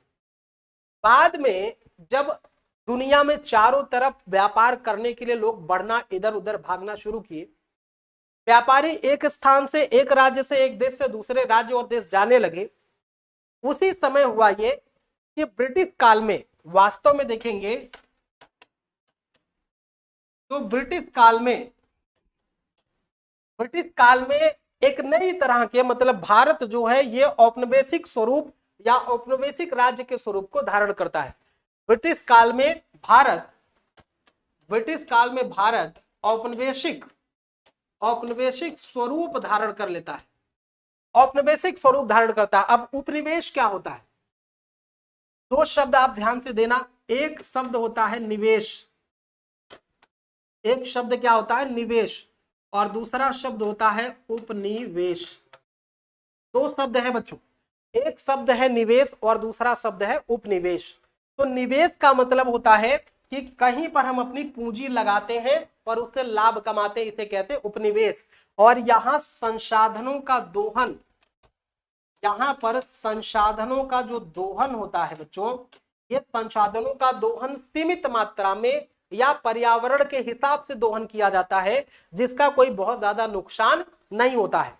लेकिन जब हम उपनिवेश की बात करते हैं तो ये निवेश के बाद किसी अलग क्षेत्र पर, जहां पर हमारा संवैधानिक शासन नहीं है, जहां पर हमारा शासन संवैधानिक रूप से नहीं है, वहां के लोगों और वहां के संसाधनों का भरपूर दोहन करके अपना हित साधना, अपने हित के लिए वहां के संसाधनों का दोहन करने की व्यवस्था को उपनिवेश कहते हैं। उम्मीद है कि आप समझ रहे होंगे बाबू, उम्मीद है कि आप समझ रहे होंगे कि उपनिवेश का मतलब कि अपने आर्थिक हितों का दोहन करने के लिए हम किसी के संसाधनों का दोहन करते हैं। जैसे भारत एक देश था, यहां से अंग्रेज आते हैं, व्यापार करते हैं, लेकिन अंग्रेजों ने क्या किया? यहाँ के संसाधनों का, व्यवस्थाओं का खूब दोहन किया। किसको नुकसान हो रहा, किसकी मृत्यु हो रही, किसका घाटा नुकसान हो रहा, कभी उन्होंने नहीं सोचा। तब इसको बोला गया औपनिवेशिक राज्य। मतलब ब्रिटिश काल में भारत औपनिवेशिक राज्य का स्वरूप प्राप्त कर लिया था। एक राज्य और होता है जिसे हम कहते हैं अधिराज्य। अधिराज्य का मतलब होता है बच्चों डोमिनियन स्टेट। मैं इसको मिटा दे रहा हूं। अधिराज्य का मतलब होता है डोमिनियन स्टेट। और ये जो अधिराज्य होता है, अधिराज्य वास्तव में 15 अगस्त 1947 से लेकर के 25 जनवरी 1950 तक, डेट लिख लीजिए आप, डेट बच्चों लिख लीजिए, सभी लोग लिख लीजिए कि 15 अगस्त 15 अगस्त 1947 से लेकर के 25 जनवरी 1950 तक। 15 अगस्त 1947 से 25 जनवरी 1950 तक भारत एक डोमिनियन स्टेट के रूप में जाना जाता है। क्यों? क्योंकि इस समय भारत के पास अपनी सरकार तो थी, इस समय भारत के पास अपनी सरकार तो थी, लेकिन अपना कोई संविधान नहीं था, अपना कोई नियम कानून नहीं था। हम अंग्रेजी नियम कानून के हिसाब से शासन कर रहे थे। इसलिए जब तक अपना कोई नियम कानून नहीं था, उस कालखंड को हम लोग क्या बोलते हैं? अधिराज्य। मतलब सरकार तो हमारी रहे, लेकिन नियम कानून किसी और का रहे, ऐसे व्यवस्था को, ऐसे स्वरूप को हम लोग क्या बोलेंगे? अधिराज्य बोलेंगे बच्चों। ऐसे स्वरूप को क्या बोलेंगे? अधिराज्य बोलेंगे। तो अधिराज्य कब से कब तक? 15 अगस्त 1947 से लेकर के 25 जनवरी 1950 तक भारत एक अधिराज्य के रूप में रहा, एक डोमिनियन स्टेट के रूप में रहा। जब और राज्य की परंपरा आगे बढ़ी और लोक कल्याणकारी राज्य की संकल्पना का जन्म हुआ, यहां पे वेलफेयर स्टेट का मतलब होता है कि राज्य क्या करे? अपने नागरिकों को, राज्य क्या करे? अपने नागरिकों को न्यूनतम और आधारभूत, न्यूनतम और आधारभूत सुविधा जब प्रदान करती है, न्यूनतम और आधारभूत, जैसे लोक कल्याणकारी राज्य का कॉन्सेप्ट का मतलब है कि सबसे पहले पुलिस राज्य आया, पुलिस के बाद फिर उपनिवेशिक सत्ता स्थापित हुई, फिर गढ़ अधिराज्य के रूप में भारत रहा, और उसके बाद क्या हुआ? लोक कल्याणकारी राज्य के रूप में हम देखते हैं कि लोक कल्याणकारी राज्य का मतलब होता है कि नागरिकों को न्यूनतम और आधारभूत सुविधा प्रदान करना। जैसे भारत एक वेलफेयर सोसाइटी का स्टेट है। भारत क्या है? भारत एक लोक कल्याणकारी स्टेट है। क्यों? क्योंकि भारत क्या करता है? भारत वृद्धा पेंशन देता है। भारत क्या करता है? भारत वृद्धा पेंशन देता है। और भारत क्या करता है? अपने बेरोजगारों को बेरोजगारी भत्ता देता है। भारत क्या करता है? स्वास्थ्य सुविधाएं उपलब्ध कराता है, निःशुल्क चिकित्सालय है। जितना भी सरकारी काम मुफ्त में आपके लिए किए जा रहे हैं बच्चों, ये सब के सब किस बात के एग्जाम्पल हैं? लोक कल्याणकारी राज्य के एग्जाम्पल हैं। तो उम्मीद है बच्चों कि आपको बात ये समझ में आई होगी कि राज्य क्या होते हैं और राज्य किस हिसाब से कार्य करते हैं, और राज्यों के प्रकार, जो हमने कहा कि 4 प्रकार के राज्य होते हैं, ये बात आप सीख गए हैं। अब अगला देखेंगे, राज्य के 4 आवश्यक अंग होते हैं। कई बार आपसे पूछा गया है, सीधा सीधा यहां से आपसे पूछा गया प्रश्न है कि राज्य के कितने अंग होते हैं? तो राज्य के 4 आवश्यक अंग होते हैं। कोई स्टेट है तो राज्य के 4 आवश्यक अंग होते हैं बच्चों। राज्य के कितने आवश्यक अंग होते हैं? 4 आवश्यक अंग होते हैं। पहला अंग हो गया संप्रभुता, दूसरा क्या हो गया? निश्चित भूभाग, तीसरा क्या हो गया? निश्चित जनसंख्या, और चौथा क्या हो गया? सरकार। अब इस बात को जरा सा समझ लो, अब जरा सा बात को समझ लो बच्चों कि संप्रभुता का मतलब क्या होता है। कोई भी राज्य तब संप्रभु होगा जब वह अपने किसी भी डिसीजन को करने से पहले, किसी भी निर्णय को स्वतंत्रता पूर्वक कर लेता है, तब उसे क्या बोलते हैं? कि वह संप्रभु राज्य है। कोई भी ऐसा स्टेट, कोई भी ऐसा राज्य जो अपने सभी डिसीजन करने में ना तो किसी बाहरी व्यक्ति से प्रभावित हो रहा है, ना तो किसी बाहरी नीतियों के प्रभाव में आ रहा है, अपने मन से अपने लोगों के लिए, अपने लिए जो भी स्वतंत्रता पूर्वक नियम कानून बना ले, उसे हम कहते हैं संप्रभु राज्य। तो भारत क्या है? भारत एक संप्रभु है, लेकिन आजादी के पहले भारत संप्रभु नहीं था। भारत के ऊपर ब्रिटिशर्स का शासन हुआ करता था, लेकिन आजादी के बाद कह सकते हैं कि भारत क्या हो गया? आजादी के बाद कह सकते हैं कि भारत क्या हो गया? भारत अब अपने सभी निर्णय, भारत अब अपने सभी निर्णय अपने मर्जी से, स्वेच्छा से लेता है। इसलिए भारत एक संप्रभु राज्य है। और संप्रभुता को बच्चों, संप्रभुता को किसी भी राष्ट्र की, किसी भी राज्य का प्राण तत्व कहा जाता है। ध्यान से बात को समझ लेना। संप्रभुता क्या है? तो संप्रभुता प्राण तत्व है। संप्रभुता क्या है? संप्रभुता राज्य का प्राण तत्व माना जाता है। दूसरा भाग कह रहा है क्या है? निश्चित भूभाग, किसी भी राज्य का निश्चित भूभाग होना चाहिए। निश्चित भूभाग का मतलब कि सबसे अच्छा राज्य वही माना जाता है जिसकी सीमा निर्धारित हो, जिसकी सीमा रेखा निर्धारित हो, रोज विवाद ना हो, पाकिस्तान की तरफ से रोज मोर्टार गोला नहीं दागा जाए, जिसका चाइना के साथ रोज संघर्ष ना हो।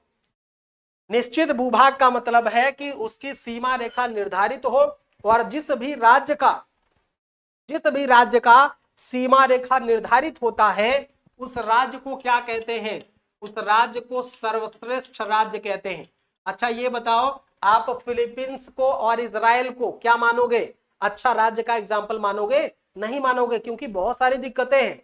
और भारत का जो पूर्वोत्तर वाला इलाका है और भारत का जो पश्चिमोत्तर वाला इलाका माने पाकिस्तान और चाइना का जो पड़ोसी एरिया है, ऐसे एरिया अगर हमेशा बने रहे भारत में, वैसी ही कंडीशन बनी रही भारत में कि भारत हमेशा संघर्ष में उलझा रहा सीमा विवाद को लेकर के, तो भारत भी एक अच्छा स्टेट नहीं रह जाएगा, सर्वश्रेष्ठ राज्य के एग्जाम्पल में नहीं आएगा।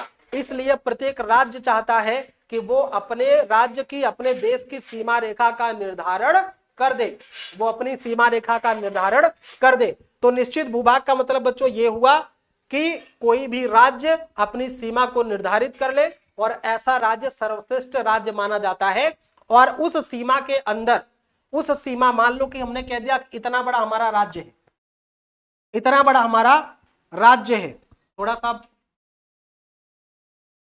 देखें, अगर हमने ये कह दिया कि ये हमारा भारत है, ठीक है, अगर हमने ये कह दिया कि ये हमारा भारत है, तो भारत का जो राज्य की परिभाषा क्या है कि अब यहां पर जो भी हवा चलेगी, यहां पर जो भी पक्षी पाए जाएंगे, यहां पर जो भी पशु पाया जाएगा और यहां पर जो भी जल पाया जाएगा, इस सब अबाध रूप से विचरण करे, वह भूमि क्षेत्र, वह सीमा निर्धारित के सीमा के निर्धारण का अंदर क्षेत्र, जहां पर पवने समीर हरहरा करके चलती, सरसरा करके, जहां पर पक्षी बिना किसी रोकथाम के विचरण करे, जहां पर पशु और जल पर इसी एरिया के लोगों का अधिकार हो, उसे हम लोग क्या कहते हैं बच्चों? उसे हम कहते हैं निश्चित भूभाग वाला राज्य। और तीसरी बात जो कही गई, निश्चित जनसंख्या।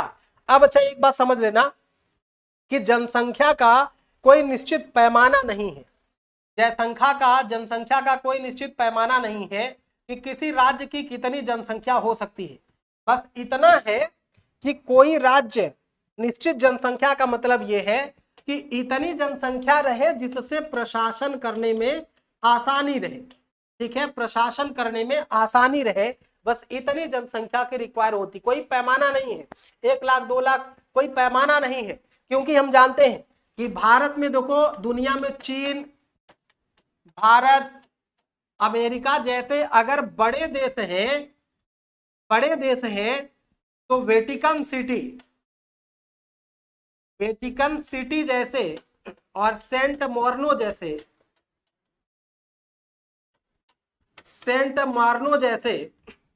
छोटे छोटे देश भी हैं। जैसे दुनिया का सबसे छोटा देश क्या है? Vatican city. दुनिया का सबसे छोटा देश क्या है? Vatican city. और दुनिया में चाइना, भारत, यूएसए जैसे बड़े देश भी हैं, रूस जैसे बड़े देश भी हैं। तो अब बहुत बड़े मात्रा में जनसंख्या वहां पे है। चाइना में नंबर 1 की जनसंख्या, भारत भी एकदम इंशाल्लाह लगा पड़ा है जनसंख्या वृद्धि में, यूएसए में भी, रूस में भी बढ़िया जनसंख्या है।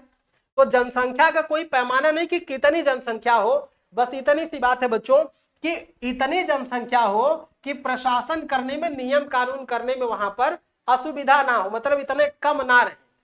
मतलब 3 लोग हैं किसी राज्य में, कल्पना कर लो किसी राज्य में अगर 3 लोग हैं तो ससुरा मतलब 3 लोग के लिए कौन सा नियम कानून बनेगा? कौन सा राजा राज्य करेगा? कौन सा नियम कानून बनेगा? तो इसलिए इतनी रहे जैसे 100-200 लोग रहे ताकि नियम कानून लगाया जा सके।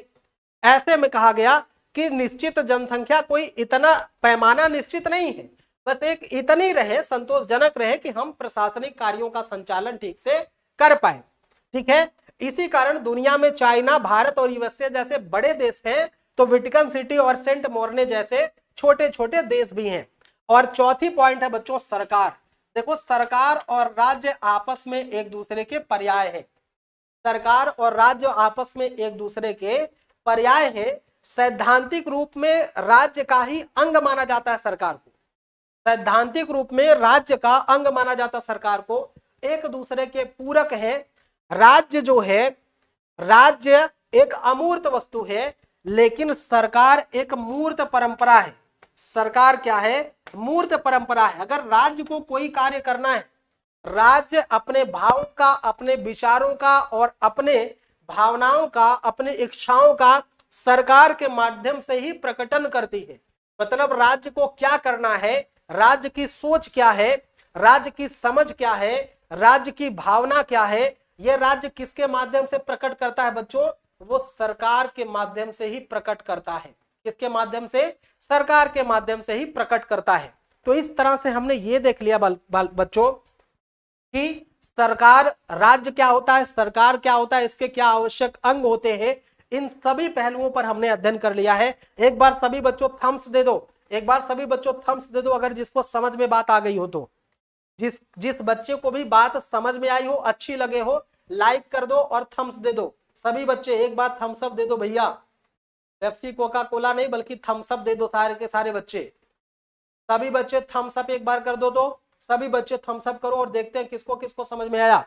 और अब हम लोग आगे बढ़ते हैं नेक्स्ट। अगला क्या है? अब जरा सा हम एक बात को समझेंगे। अब अगली टॉपिक जो हमारी होगी वो टॉपिक होगी हमारी कि अब यही से हम लोग देखेंगे संवैधानिक निर्माण की प्रक्रिया। अब यही से हम लोग क्या देखेंगे बच्चों? संवैधानिक निर्माण की प्रक्रिया देखेंगे। ठीक है, राज्य के आवश्यक अंग हो गया है संवैधानिक विकास। ठीक है, अब हम लोग देखेंगे क्या? संवैधानिक विकास। लेकिन संवैधानिक विकास एक बहुत गजब की टॉपिक है, तो मैं चाहता हूं कि इसको हम लोग बहुत सही था। सभी बच्चों का धन्यवाद, सभी बच्चों का थैंक यू। बच्चों, संवैधानिक विकास बहुत ही गजब का कॉन्सेप्ट है। पहले ये सब आप बताएं कि जितनी बातें अभी तक मैं बताया हूं, क्या किसी को कोई दिक्कत हुई उतना समझने में? एक बेसिक चीज आपका, मतलब एक बेसिक समझ संविधान को लेकर के, राज्य को लेकर के, स्टेट को लेकर के आपको समझ में आ गई होगी बात। ठीक है, अब आगे का चर्चा हम लोग करेंगे कल। ठीक है, अब आगे की चर्चा बच्चों हम लोग करेंगे कब? कल करेंगे।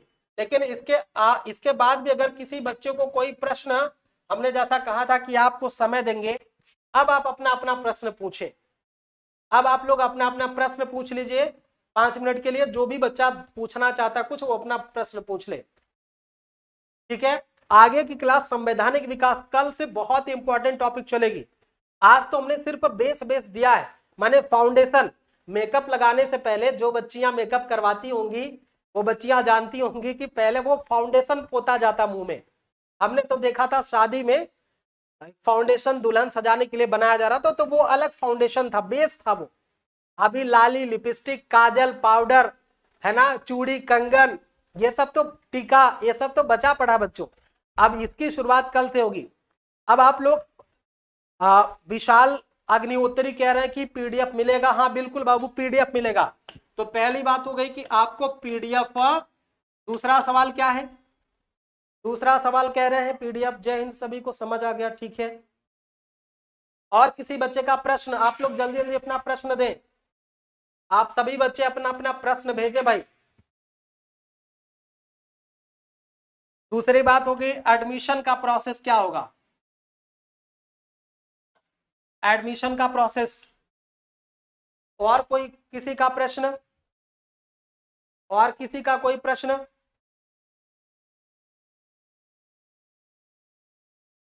और किसी बच्चे का कोई प्रश्न है? आप लोग प्रश्न पूछे, आप ही का जवाब देने के लिए मैं हूं। संप्रभुता का मतलब एक बार फिर से रिपीट कर दीजिए। अच्छा, संप्रभुता क्या है? संप्रभुता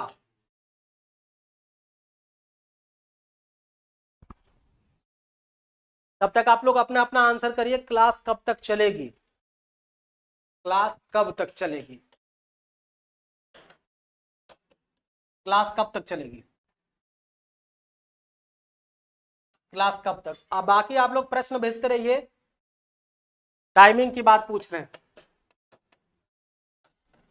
टाइमिंग की बात पूछ रहे हैं। तब तक मैं संप्रभुता बता दे रहा हूं और आप लोग क्या करेंगे? कोर्स ड्यूरेशन पूछ रहे हैं। कोर्स समय।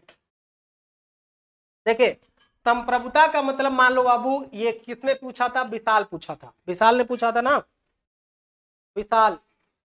किसने पूछा था? विशाल ने पूछा था। अच्छा राज मौर्य पूछे। ये राज आप हैं, ये है राज मौर्य। और राज मौर्य निकले थे पढ़ने, राज मौर्य निकले थे पढ़ने। जब राज मौर्य पढ़ने निकले तो रास्ते में इनको एक व्यक्ति से मुलाकात हुई, एक महिला से, एक लड़की से राज मौर्य की मुलाकात हो गई। और राज मौर्य और इस महिला के बीच में, इस महिला के बीच में इल्लू इल्लू हो गया। ठीक है, दोनों का दिल क्या हो गया बच्चों? अटैच हो गया। दोनों का दिल क्या हो गया? अटैच हो गया। अब ये दोनों आपस में विवाह के बंधन में जुड़ना चाह रहे थे, दोनों आपस में विवाह के बंधन में जुड़ना चाह रहे थे। तो राज मौर्य के ऊपर इनके पापा और इनकी मम्मी है। ठीक है, इनके पापा और इनकी मम्मी है। राज लड़की ने कहा कि हम तुमसे शादी करेंगे। राज मौर्य दो कह सकते थे, या तो कह सकते थे कि ठीक हम शादी कर लेंगे तुमसे, या तो ये कह सकते थे कि नहीं मम्मी पापा से पूछ के बताएंगे। जब राज ने ये कहा कि हम मम्मी पापा से पूछ के बताएंगे, मतलब अपना डिसीजन लेने में आप स्वतंत्र नहीं हैं, आप शादी करेंगे कि नहीं करेंगे लड़की को आप कमिटमेंट नहीं कर पा रहे हैं, मतलब आप किससे पूछ के बताएंगे? पापा से। मतलब आपके नियम, आप क्या करेंगे क्या नहीं करेंगे, ये सब तय कौन करता है? पापा तय करते हैं। इसलिए आप संप्रभु नहीं हैं। ठीक है, आप संप्रभु नहीं हैं। अगर आपने ये कह दिया कि ठीक है हम शादी करेंगे, और आपने इस महिला से, इस लड़की से शादी कर ली बिना किसी को बताए, आपने अपना डिसीजन खुद लिया, तो राज आप क्या है? आप संप्रभु हैं। मतलब वह व्यक्ति, वह राज्य, वह सरकार संप्रभु मानी जाएगी या माना जाएगा जो अपने सभी कार्यों को बिना किसी से पूछे, बिना किसी के दबाव में, बिना किसी के प्रभाव में आए, अगर वो अपने काम को खुद से कर लेता है बिना किसी को प्रभावित किए या बिना किसी के बाह्य प्रभाव के, तब उसे हम कहते हैं संप्रभु। भारत एक संप्रभु राज्य है। मोदी कोई काम करने से पहले किसी से पूछते नहीं है, ना अमेरिका से पूछते, ना चाइना से, ना रूस से, दुनिया के किसी देश से मोदी जी नहीं पूछते हमें करना क्या है, खुद से जो समझ में आता है वो कर लेते हैं। इसे कहते हैं संप्रभु राज्य। मतलब मैं हूं, मैं सब कुछ करूंगा बिना किसी से पूछे, उसे कहते हैं संप्रभु राज्य बच्चों। ठीक है, उम्मीद है कि आपको समझ में आ गई होगी बात। जिसे देता है हर व्यक्ति सम्मान, जो करता है वीरों का निर्माण, जो बनाता है इंसान, कोई इंसान, ऐसे गुरु को हम करते हैं प्रणाम। आशीर्वाद सोनी कौशल जी। फीस कैसे जमा करना है? अगला इशू आपका आया बच्चों फी का। अगला इशू आया आपका किसका? फी का आया। तो उम्मीद है कि राज आपको बात समझ में आ गई कि बाबू संप्रभुता क्या है। जब अपने ऊपर बीतती है ना तो संप्रभुता समझ में आ जाती है, अपने ऊपर बीतती है तो अच्छे अच्छों को समझ में आ जाती है। चलो एक एक बात को समझ लेते। जो जो पॉइंट आप लोगों ने पूछा है उस पॉइंट को मैं फिर से डिस्कस कर ले रहा हूं। जो भी पॉइंट आप सभी ने पूछा उस पॉइंट को मैं फिर से डिस्कस कर ले रहा हूं। पहली पॉइंट तो ये रही कि पीडीएफ मिलेगा। पहली पॉइंट ये रही आपकी, सर नोट्स बना रहा हूं, थोड़ा धीरे स्क्रीन से हटाया करिए वर्ड को। अच्छा ठीक है। नहीं सर यहाँ है ना सर, ऐसा है सर। क्लास अधिकतम कितने दिन चल सकती है? तो स्टेट होता है, फिर तो स्टेट होता है। चलिए देखें, पीडीएफ आपको मिलेगा बच्चों दो चीजें। एक तो हाथ का बना नोट्स मिलेगा, हाथ का बना नोट्स मिलेगा। दूसरी बात आपको पीडीएफ मिल जाएगी। ठीक है, पीडीएफ ऐप पे भी मिलेगा। और जो हमारा बीट एग्जाम्स का टेलीग्राम है, बीट एग्जाम का अगर टेलीग्राम आप ज्वाइन करते हैं तो बीट एग्जाम के टेलीग्राम चैनल पर पीडीएफ आपको मिल जाएगा। बीट एग्जाम्स का जो एप्लीकेशन है, एप्लीकेशन में पीडीएफ अटैच हो जाएगा, अटैचमेंट से जाकर के आप लोग डाउनलोड कर सकते हैं। तो पहला दुख आप लोगों का बच्चों दूर हुआ। पहला दुख आप लोगों का दूर हुआ कि पीडीएफ कैसे मिलेगा। पीडीएफ मिलेगा एप्लीकेशन पर, अटैचमेंट में पीडीएफ मिलेगा आपको बीट एग्जाम्स के टेलीग्राम चैनल पर। एक बात क्लियर हो गई। अगली बात देखो, एडमिशन कैसे लें, एडमिशन कैसे लेना, आपको एडमिशन प्रोसेस देख लो। आपको कुछ नहीं करना है, एक नंबर है 6392464612, 6392464612, ये नंबर है। फोन पे, गूगल पे, भीम पे, जितना पे आपके पास है किसी पे से आप इस पर पे कर सकते हो। और सबसे आसान तरीका है बच्चों कि आप एप्लीकेशन पर जाओ। आप कहां पे जाओगे, एप्लीकेशन पर जाओ। एप्लीकेशन पे परचेज कोर्स, ये परचेज कोर्स ऑप्शन पे जा करके एक एक स्टेप आप क्लिक करते जाना। एक एक स्टेप के बाद आपको एप्लीकेशन पे ही आप पेमेंट कर देंगे और वहीं पे सारी चीजें आपको मिल जाएंगी। अगली बात क्या हुआ, क्लास कब तक रहेगा, तो क्लास बाबू 12:30 से चलती है और 2 बजे तक चलेगी क्लास। 12:30 से कितने बजे तक, 12:30 से लेकर के 2 बजे तक क्लास चलेगी, माने 1.5 घंटे का लेक्चर होगा। कितने, 1.5 घंटे का। 12:30 बजे से लेकर के 2 PM तक चलेगी। 12:30 से 1 और 1 से 2 माने 1.5 घंटा की क्लास रहेगी डेली। डेली क्लास 1.5 घंटे की रहेगी। टाइमिंग आपको बता दिया, क्लास कब तक चलेगी ये बता दिया। कोर्स का समय माने ये पहला वाला, माने ये क्लास का समय और कोर्स का टाइमिंग ये आपका है 41। कम से कम आपको जितनी टॉपिक मैं बताया हूं, आप ये मान के चलिए कि लगभग इसमें 3 सप्ताह की क्लास मिलेगी, लगभग 3 सप्ताह की। लेकिन ये 3 सप्ताह 1.5 घंटे चलेगा, इस बात को भी नोटिस करना। जितना सिलेबस में बताया हूं, सिलेबस एक एक पॉइंट कवर होगा और हर टॉपिक के बाद ऑब्जेक्टिव करवाया जाएगा। ठीक है, अगला पूछा गया फीस कितनी है, तो पॉलिटी स्पेशल की फीस है बच्चों, पॉलिटी स्पेशल की फीस है केवल और केवल 99 रुपीज। और ये 99 रुपया आप तो घर रह करके क्या कर रहे होंगे, इतने का तो अब तक आप मैगी खा चुके होंगे बच्चों। 99 रुपया क्या है, बच्चे का डायपर भी ठीक से नहीं आएगा। अगर कल को मेरी पत्नी को बच्चा हो जाए और मैं कह दूं बच्चे के लिए डायपर लेना, तो 99 रुपया में संतुष्ट ना होगा बच्चा। इतना डायपर से भी कम फीस आपकी रखी गई है। फीस कहना भी बेईमानी इसके साथ है बच्चों।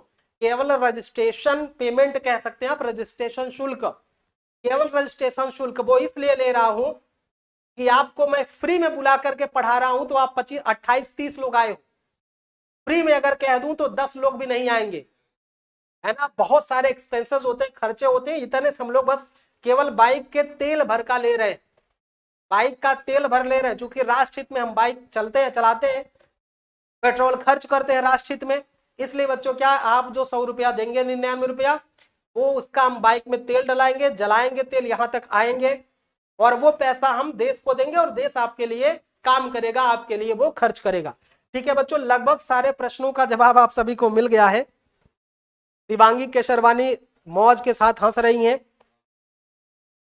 ये कह रहे हैं हाथ से बना नोट्स किसका होगा, मेरा होगा। हाथ से बना नोट्स मेरा होगा। मैं आपको, मेरी राइटिंग बहुत ठीक नहीं लेकिन ठीक है, आपको वो उसका नोट्स भी आपको मिल जाएगा। ठीक है,